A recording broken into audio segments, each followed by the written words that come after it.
Assalamualaikum dear viewers, welcome to my channel Creature Notes. In my previous video, I have discussed Oedipus Rex as a tragedy of fate part 1. Today we will discuss tragedy of Oedipus Rex part 2. Now we will start with the Creon then comes to meet Oedipus, for he has just heard of the king's accusation. Creon pleads that he has never harbored any ambition of becoming a king and that he already enjoys all the power that he wants. Oedipus declares that the case against Creon has been proved and he must be sentenced to death. Then Jocasta pleads on his brother's behalf and Oedipus agrees to refrain from punishing Creon. Jocasta and Oedipus hold a long conversation. Jocasta tries to console him by arguing that prophecies need not to be taken seriously. She quotes an instance from her own life in support of her argument. It had been prophesied that Laius would be killed by his own son, but it has turned out that he died by his own son, who were the common robbers. She casually mentions that strangers kill him at a place where three roads meet. This alarms Oedipus, for he has killed a man at exactly such a place. Jocasta describes Laius in terms which only increase Oedipus' alarm. He begins to think whether the old prophet was after all right in saying that Oedipus himself is the murderer of the king. He makes Jocasta narrate all the circumstances of the king's journey as well as murder. He learns that only one man of his party escaped. Oedipus wants to meet this man.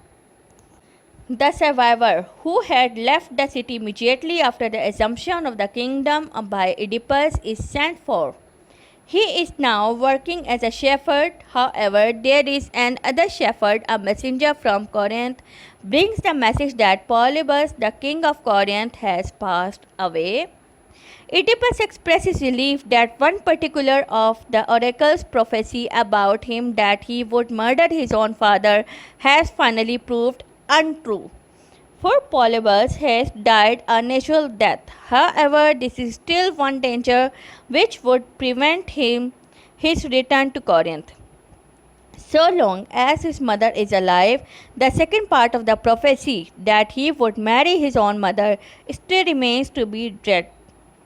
Hearing things, the Corinthian messenger tries to reassure Oedipus by informing him that the queen of Corinth is not his real mother, and therefore he should not be afraid of returning to Corinth. In answer to Oedipus' question, he says that Oedipus had been given to Polybus as a child by the messenger himself. The child had been given to him by a servant of the king Laius. By this time, Jocasta has already guessed the secret. She therefore urges Oedipus not to probe the matter further. Oedipus misunderstands her. He thinks that she is afraid that further inquiry might prove his birth too be low and thus cause embarrassment to them. Finding her efforts to be no avail, Jocasta retires into the palace, saying that no one can now save Oedipus from his doom. As predicted by the seer, Oedipus discovers everything now. He learns that he himself is the murderer of Laius and thus the man who, according to his own proclamation, must either be sentenced to death or banished from Thebes. Moreover, he has committed both the crimes which the oracle had prophesied about him. In killing Laius, he has killed his own father, and in marrying Jocasta, he has committed incest by living in sinful union with his own mother and begetting monstrous children to whom he is at once father and brother.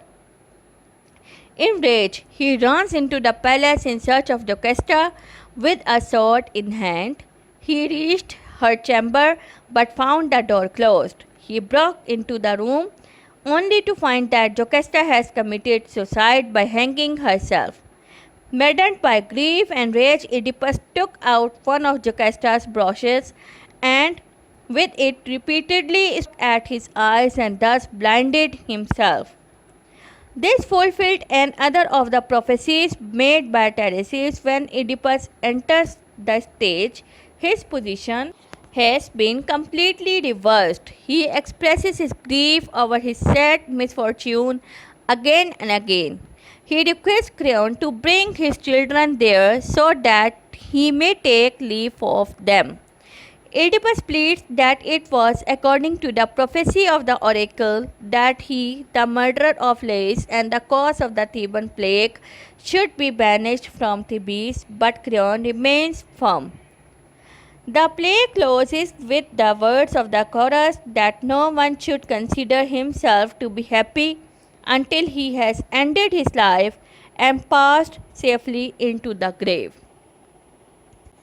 यहाँ पे Oedipus Rex as a tragedy of fate का end हुआ है. To watch my videos regularly please subscribe my channel and please like and share my videos. Till then take care. Allah हाफिज़.